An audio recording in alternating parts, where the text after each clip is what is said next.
We are live 49ers Texans post-game rapid react podcast. Thanks everybody who's already in the chat, ready to go, fired up about this one. And I promise this podcast is going to be much more exciting than that football game we just watched in the preseason finale, regular season tune-up for the 49ers at the Houston Texans. Game notes, standouts, takeaways, game balls, all coming up right now. You are Locked On 49ers, your daily San Francisco 49ers podcast, part of the Locked On Podcast Network, your team every day.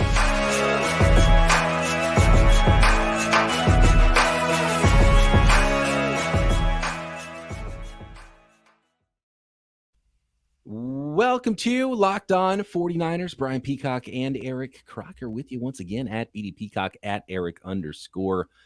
Thanks for making us your first listen every day here on the Locked On Podcast Network, your team every day.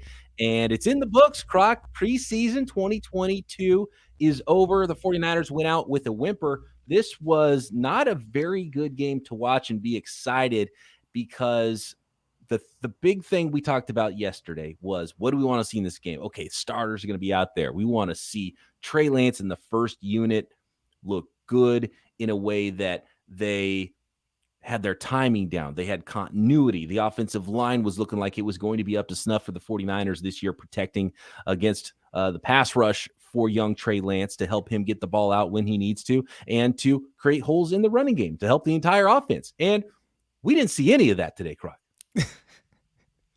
We didn't see any of that, and you could see it right away. I'm like, man, there's a little something off. Oh, I think the offensive line stayed in the locker room or something. The right tackle was getting beat, and I'm like, man, it's a little leakage coming from the right side. And then I noticed, oh no, it's the left side, and it's like, oh wait, it's everywhere. It's the center, Sutherland, and me. You know me, I try not to overreact to anything, but that's not really ideal, right? You want to be able to, run the ball, use the run game. Guys were getting blown up, and we'll get into the specifics of things. But for a preseason game, and again, you try not to overreact to preseason. There's not a real script. There's not a whole lot of scheming going on.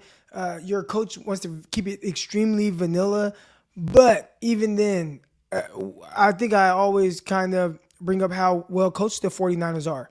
Today, they did not look very well coached. Whether it was the offensive line, the penalties that happened, I thought there was a lot of weird things going on that you hope doesn't carry over to the regular season.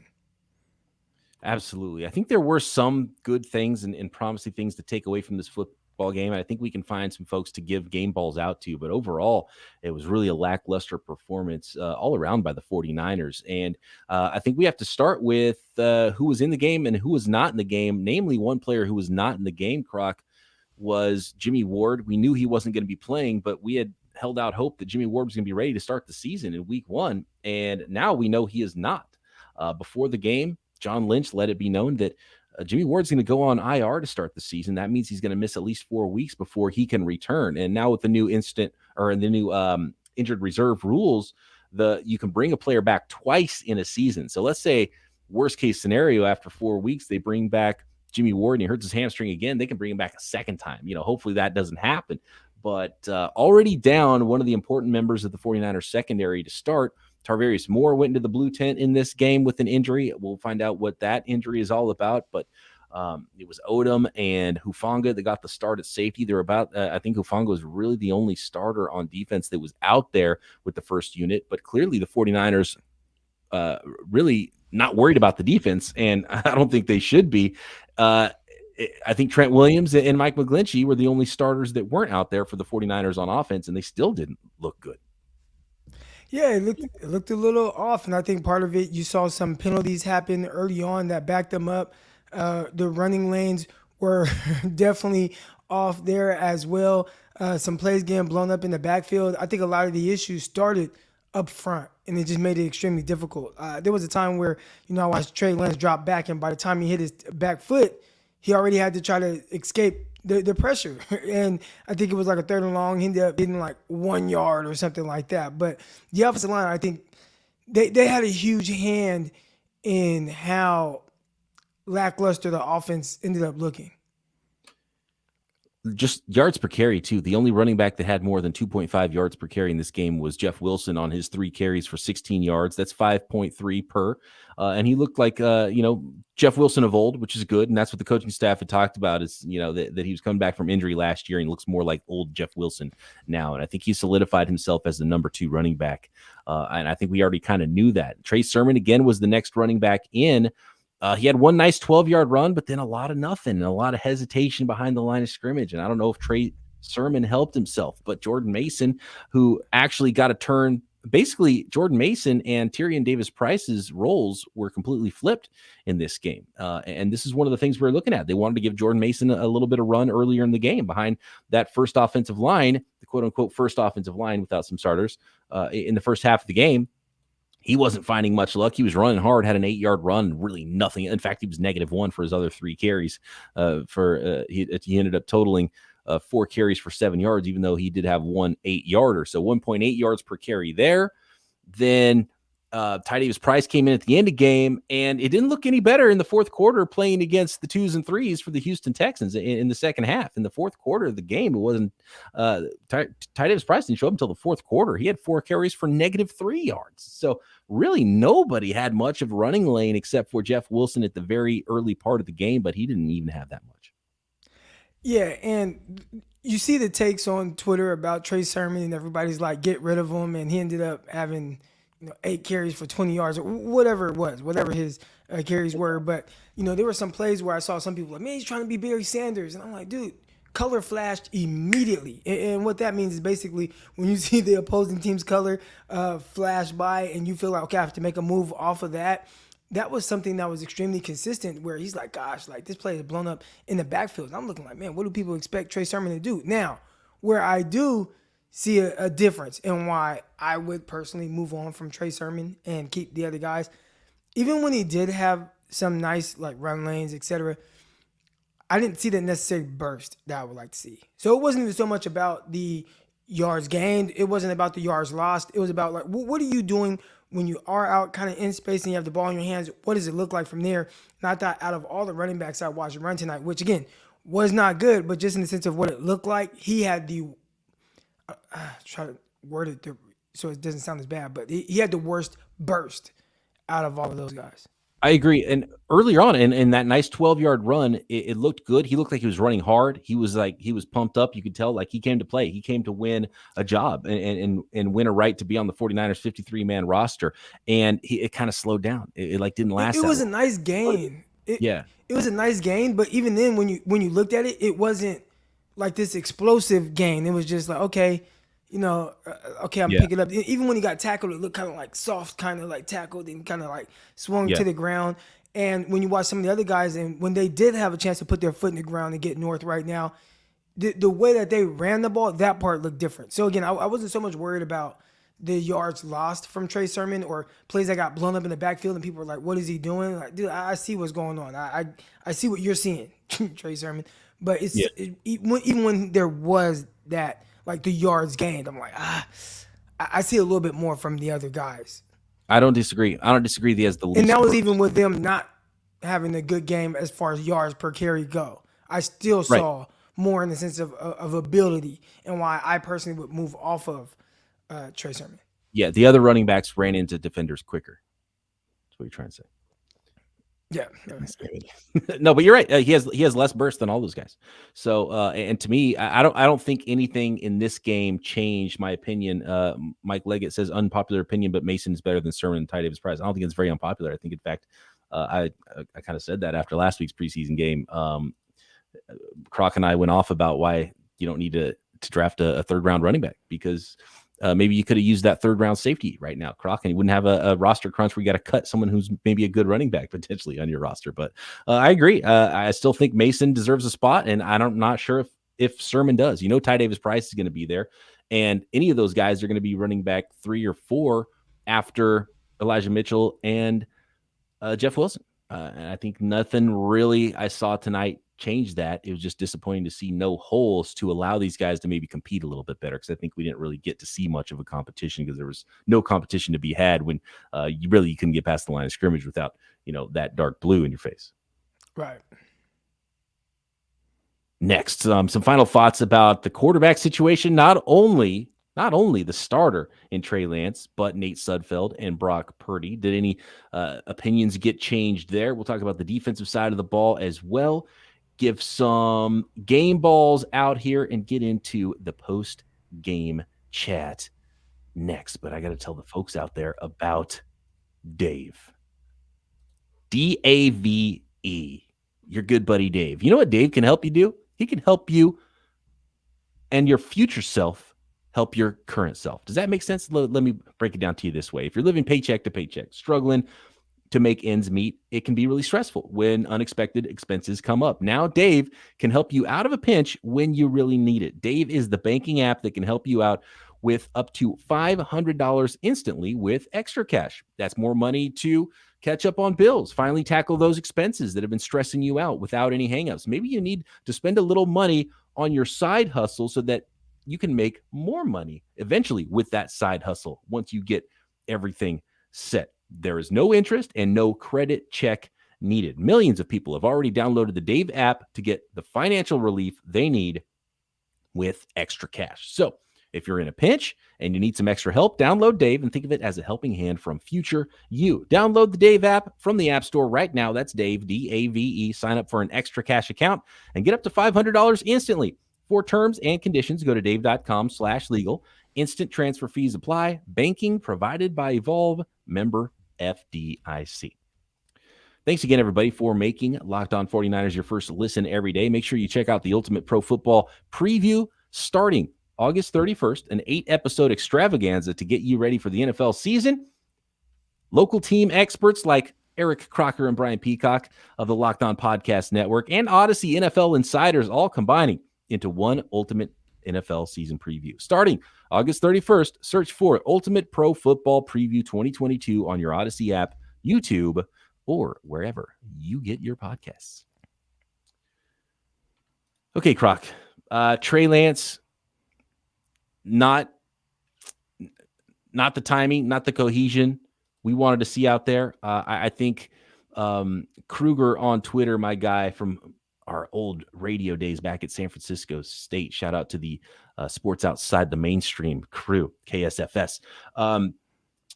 He said basically it was, okay, 49ers feeling themselves a little bit coming into this game, thinking they're ready for the regular season against a team that was really wanted it kind of more and had a little bit more to prove, more to get ready for. They were starting their ones. They just played a little. The Texans played like it was more important out there. And I get it's a preseason game, so how important is it really? But I think the 49ers kind of ran into a weird version of a preseason buzzsaw with all the ones out there and a team that was trying to prove something in the Houston Texans. So I think that was part of why they got beat up front so bad. Definitely got beat up front. And I thought on both sides of the ball too, and I know we're going to get into kind of the quarterbacks, but we touched a lot on the offensive line, and people made a big stinker about that. But I thought the defensive line, which again I believe was reserves, I have in there second team defensive line, whatever you want to call them. But man, they were getting pushed around, especially like on that first drive. The Texans were able to just kind of march down the field and just push around whoever was up front. I saw Hufanga try to do this kind of passive attempt at a tackle and just got dipped on and he fell on his butt. And you had Pierce from Florida break off a nice run. I just thought overall up front, those guys got pushed around.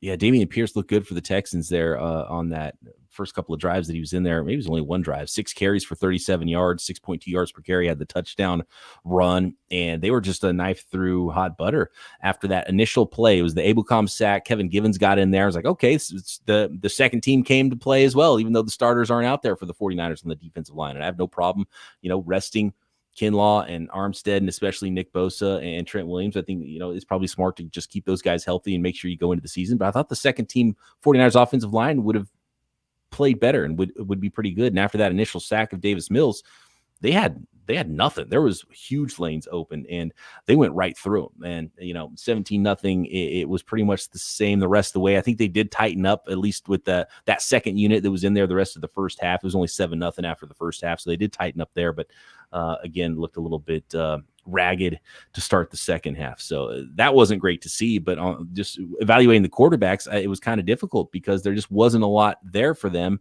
And Purdy made a couple of throws. Lance was 7 of 11 for 49 yards, but it was kind of short stuff. There was really no significant gains there. Sudfeld looked straight bad most of the time, had a bad interception. He was 5 of 10 passing. Brock Purdy got a lot of work. They went back and forth. Purdy and Sudfeld did. Purdy had, a couple of good throws. He had a really nice dime throw over the middle of the field that wasn't caught by, I think it was Malik. I think it was it Malik? I don't remember. Yeah, Malik Turner was the one. It was over the middle of and it hit him on the hands. And then he had another nice throw over the middle of the field, but then he threw the interception. So all in all, it was just, not much good to take away from it. And I don't know if there was necessarily anything that you could look to, just like the running backs we talked about, that would change anything between Sudfeld and Purdy. It's Lance 1, Sudfeld 2, Purdy 3, I think. And maybe Purdy and Sudfeld are so insignificant long term that it doesn't matter, and you keep 2 and you decide, well, let's keep the cheap guy. We like Purdy just as much, so let's cut Sudfeld. Or you say, well, we need a veteran, so let's keep Sudfeld and see if we can get Purdy onto the practice squad. I really don't think you need to keep 3 quarterbacks, even though I feel like that's what the 49ers are going to do. I don't think so either. And again, they put themselves in the predicament or pickle by giving Nate Sudfeld guaranteed money. I feel like if he didn't have the guaranteed money, then you could potentially say, well, Purdy is able to do a little bit more off script, so maybe you kind of value that in a pinch, and maybe you could do a little bit more like movement stuff, even read option. You could just kind of expand a little bit more. And also Purdy, I think he does a really good job on the intermediate passes. Now, one thing that's very clear, he's a little Nick Mullins-ish in the arm strength department. There was one throw down the middle, and he did a really good job. I think from when they had the cover 2 look, you're talking about 2 high safeties, and they had the guy kind of a tempo 2 linebackers. I think he did a good job of kind of layering it over the linebacker.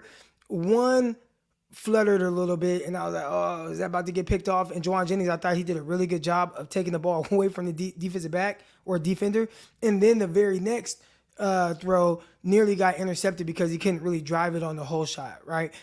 So there were some things where I'm like kind of the arm strength right there on the vertically pushing balls might be somewhat of an issue, but overall I thought that intermediate short area, I thought he was really solid. And it kind of reminded me of, again, Nick Mullins. And I think when you hear Nick Mullins, it's like, oh my gosh, but Nick Mullins was a solid backup for the 49ers. There were times he came in, threw for 300 yards. Matter of fact, what was it? His first 15 starts, whatever it was, games played, it was like only 2 people threw for more yards than Nick Mullins. So there was an area where Nick Mullins was able to be efficient in the offense. I think his just overall ability and talent wasn't something that was going to like withstand an entire season as a quarterback in the NFL. But overall, I saw a little bit of that from Brock Purdy. So I was impressed from that standpoint of kind of like the expectations for him.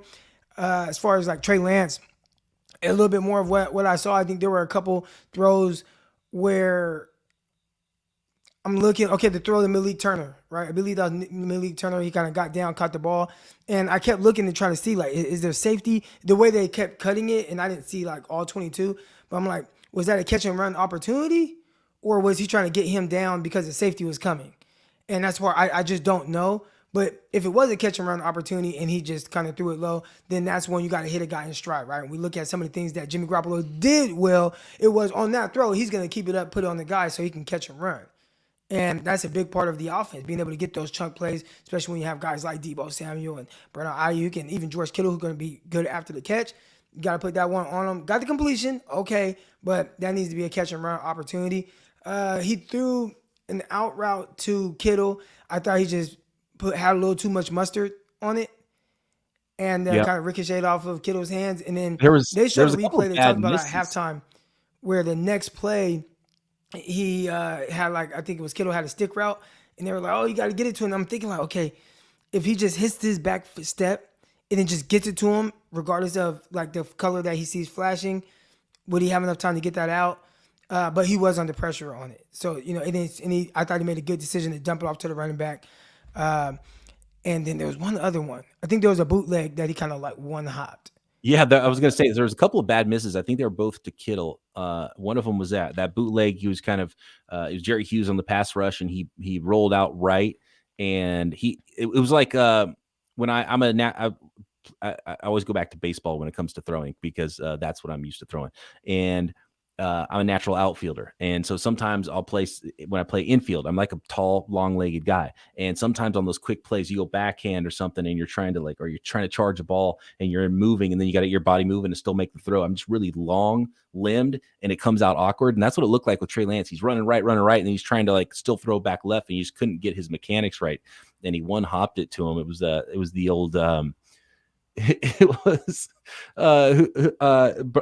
was the 49ers backup quarterback with Cap the last year? Blanking on his name. Former first round pick. Gabbert. It was the Blaine Gabbert special. Blaine Gabbert used to throw one hoppers all the time. He's always throwing the ball at guys' feet. That's what it reminded me of when I saw that one. And then there was another bad miss to Kittle too. But overall, 4 of 7 didn't look that bad. He only played a couple of series. No, I think the miss was the one that I said it hit Kittle in like the hands, but it was hot. Is that okay? That must have been the second one. And Sudfeld was pretty bad, right? He was not. He wasn't on.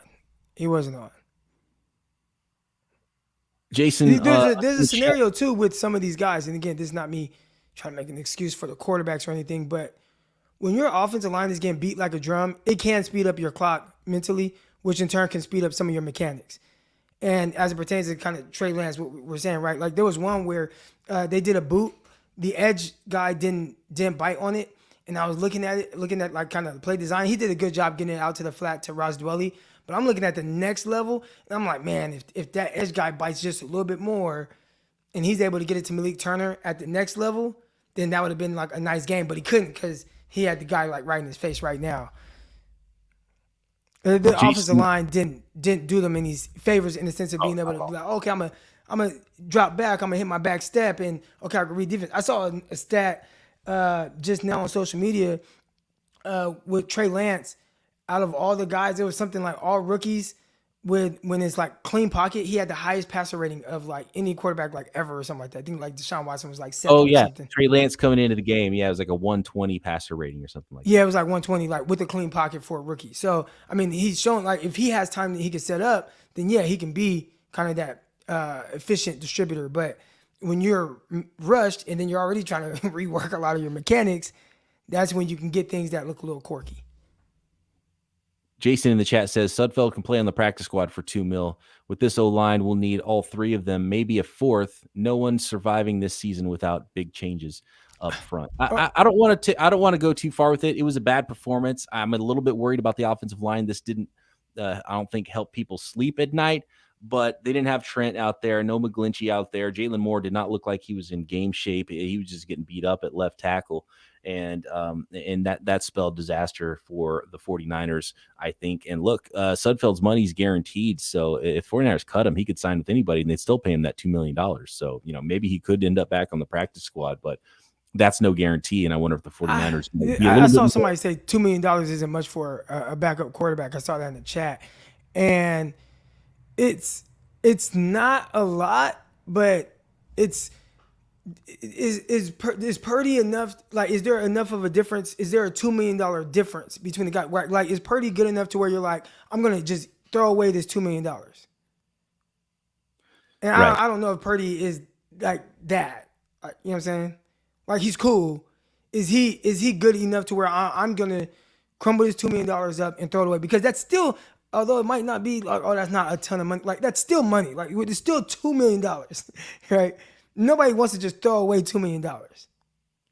If not, especially for a player that there's a chance does not see the field. I mean, I just think you need a veteran backup. You need a veteran guy in that quarterback room. You're going to have a first-year starter and then a rookie behind him, and that's it in the quarterback room? I don't know about that. So I saw think somebody say that's the RG3 and Kirk Cousins. Did they not have a third quarterback that year? Maybe Rex Grossman. Maybe. I'm not sure. That's too far back for me to remember. I don't even know why I thought of Washington roster in 2012. Haha says Purdy needs more college. Purdy went to college for like 5 years, right? I think he started for 4 full seasons, and that's one of the reasons why he looks pretty decisive back there. I think he's got some quickness. I think he might have a little more arm even than Nick Mullins. But I think maybe Nick Mullins plus at maximum is what you're going to get with Purdy. But there's a reason he was the last pick in the draft. But man, he attempted He had 12,000 passing yards in his college career. He attempted 1,467. Trey Lance attempted 300 in college. So Right. college isn't going to help. I mean, attempts. yeah, Experience. Brock Purdy needs to go back to when he was, 10 years old and drink a whole bunch of milk and protein shakes and be just bigger and stronger. That's really the only thing that Purdy can do because he played a lot of college. Let's talk defense next. Croc, give out some game balls here on this Rapid React episode post preseason of Locked On 49ers.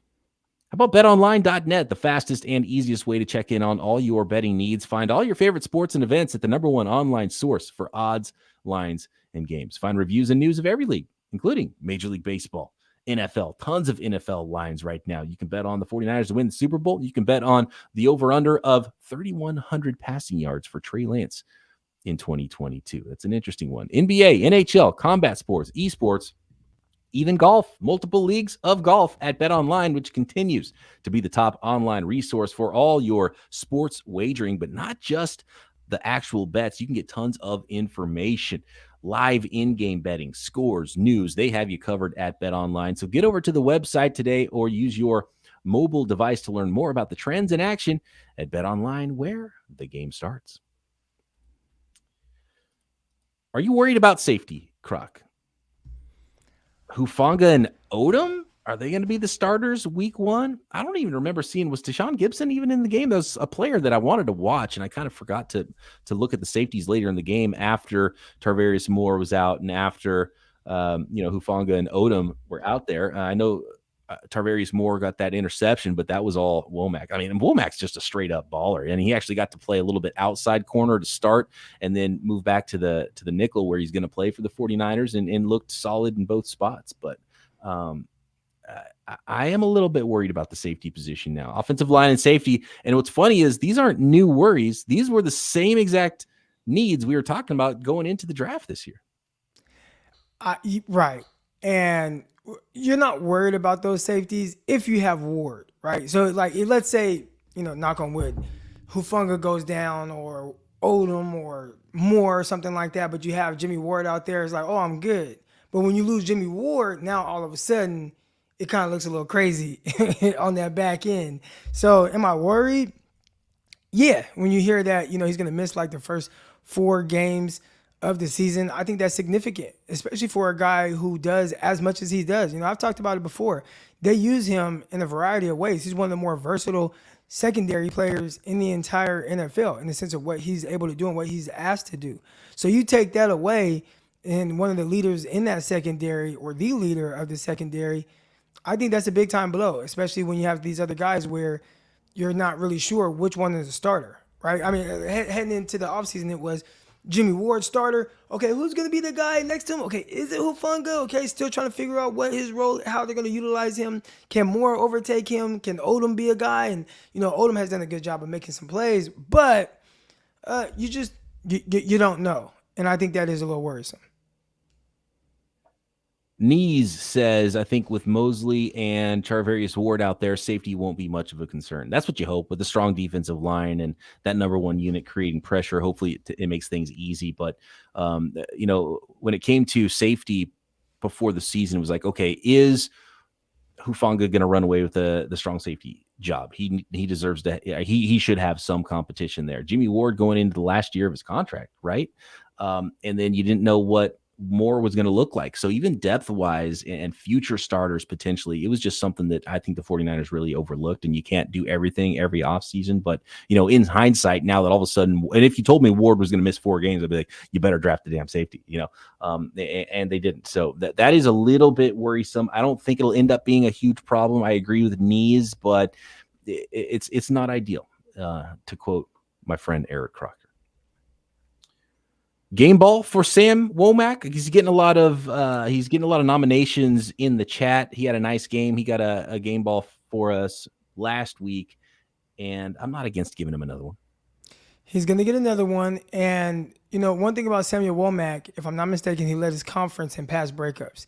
A guy like him, he's consistently finding himself around the ball. All right, so now through 3 preseason games, and again, that's him not playing every single snap as he would in the NFL. Well, he actually kind of did this game because he played on the outside, also played in the nickel as well later in the game. But he had 2 interceptions against Green Bay. He had a fumble recovery in the second preseason game. I'm trying to blank who even the Vikings had a fumble recovery in that game. And now he had a pass breakup in the end zone where he did a terrific job on a slot fade that resulted in an interception for more. So, I mean, a guy who is playing kind of limited snaps but involved in 4 takeaways in 3 games, I think that's terrific. You got to give him a game ball. I've seen a lot of nominations here. And yeah, just one more note on Womack real quick. He is so competitive at the catch point too. He's a competitive guy, and I love seeing that. And he's, for a young rookie, he doesn't panic. I don't know how you felt about that PI call in the end zone. He did have a hold of dude's jersey a little bit. You being a former defensive back, you probably hate that call anyway. I could see how they call it. I could see how they call it. And that's one of those things I feel like could kind of go both ways. And if they do call it, you can't really complain about that one. I thought ultimately he did a good job chest to chest, all that, but he was there just a little early. And if it looks like you're impeding the receiver's progress to be able to go up for the ball, then they might throw it. And they did. So I understand it. The other one I think was a thing of beauty, especially from the slot. Being able to cover a slot fade, there's a lot of space to the sideline. He ate the space up. Again, chest to chest, did a terrific job. Kind of got his head around at the very end, or at least to look like if there is incidental contact, they won't throw the flag. And then the violent hands playing through the ball to get that ball up and intercept it. I thought it was just a terrific play.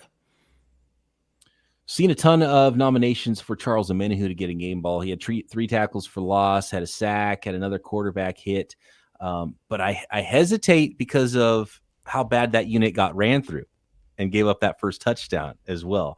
That's not all on one guy. He was part of that unit, but why not? We're going to be struggling to find game balls today. So for the production, and maybe we're looking more at the tackles than big end Charles Amenhou there for the reason that the 49ers were getting gouged early in the game. So let's give a game ball to Charles Amenhou. I like it. Yeah, and we got to give a little credit to the offensive line of the Houston Texans. I thought they did a really good job with their doubles. They were moving guys out their way. Getting to the next level with their blocks, and the running backs were hitting the creases pretty hard. So, they did a terrific job there. Yeah, I can't put that all on Amenhou because guys were just kind of getting ate up there in the middle.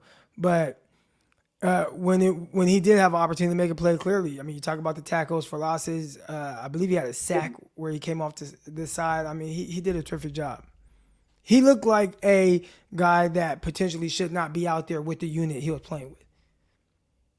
Yeah, I love the depth there, and I want to see him moving around and playing inside, playing the big end spot.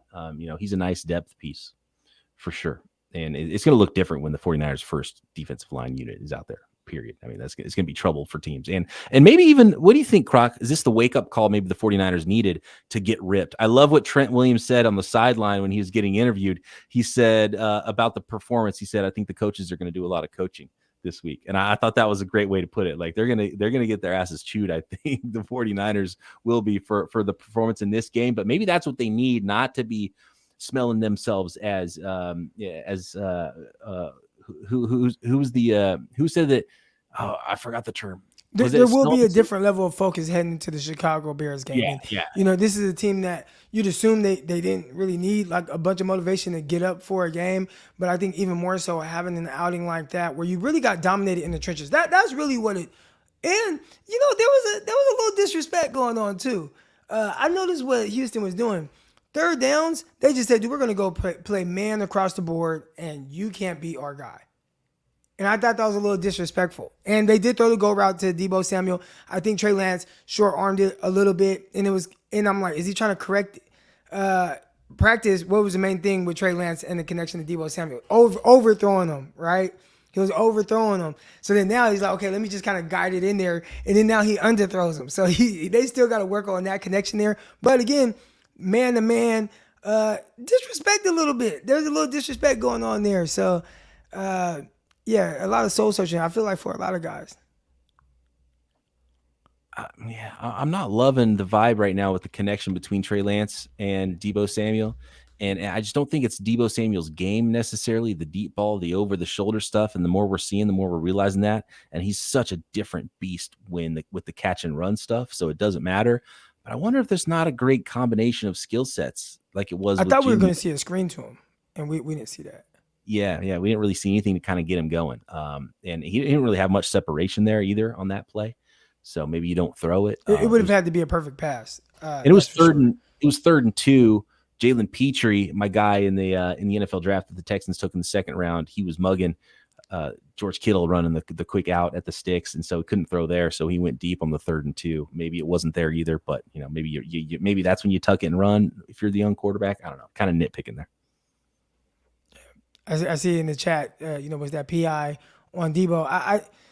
He didn't create any separation. I think on plays like that, you can actually help yourself get a call if you jump and play through the defensive back. But again, it was really tight coverage. So, I mean, that's tough as well. Final that's game not putting ball. it on Debo. I'm just saying, just in general, like when you see guys get those type of calls down the field, it's the receiver jumping, trying to reach over like this in the corner, kind of keeping it going, and that momentum takes them through the receiver, and that's when you get the call on a pass that's underthrown.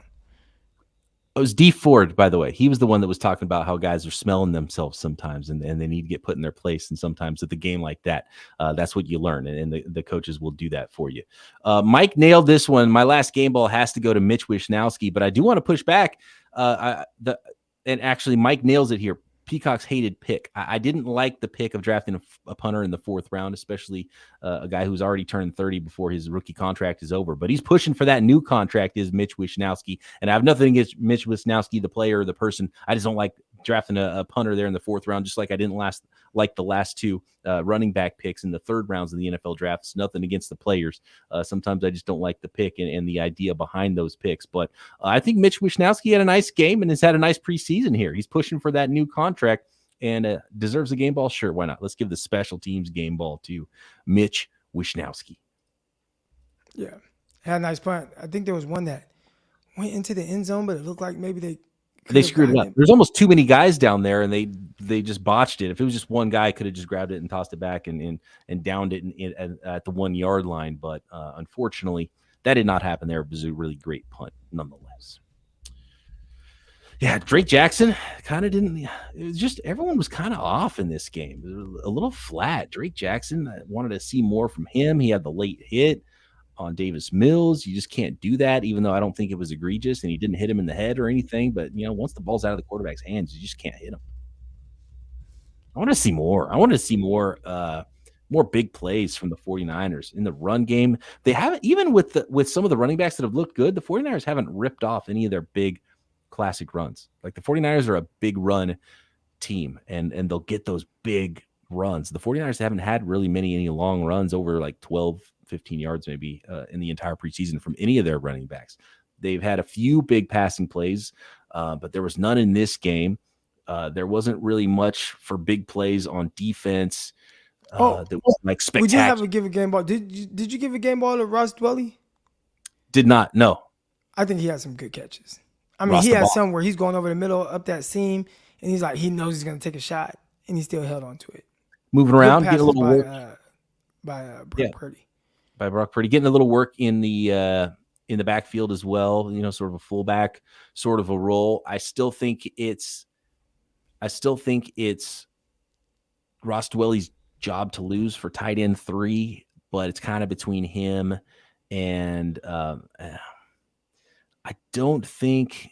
I mean, it's not like a done deal or anything like that, but I'm just not sure if Tyler Kroft has done enough in the preseason to warrant, okay, you're going to beat out the old guy that's already been here. So I do think it's Ross Dwelly's job to lose, but I think tight end 3 is clearly between Ross Dwelly and Tyler Kroft. And Kroft had a pretty decent game in this one as well.